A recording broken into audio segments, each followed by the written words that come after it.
Ассаляму алейкум. Меня зовут Асия Яшар. Я крымско-татарская художница, живу в Германии. Сегодня я хотела бы поделиться с вами замечательной новостью. В городе Людвигсбург состоялось открытие моей первой персональной выставки. На выставке «Магия традиций» представлено множество работ в разных техниках.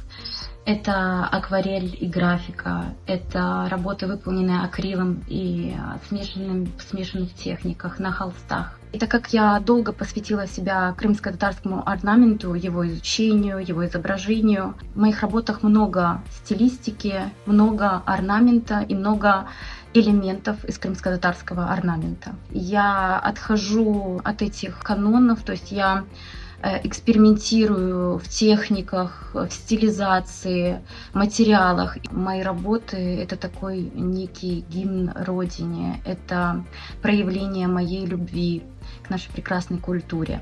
И я очень надеюсь, что настанет тот день, когда я презентую все свои работы в Крыму и проведу там свою персональную выставку. Çok sağ olunuz.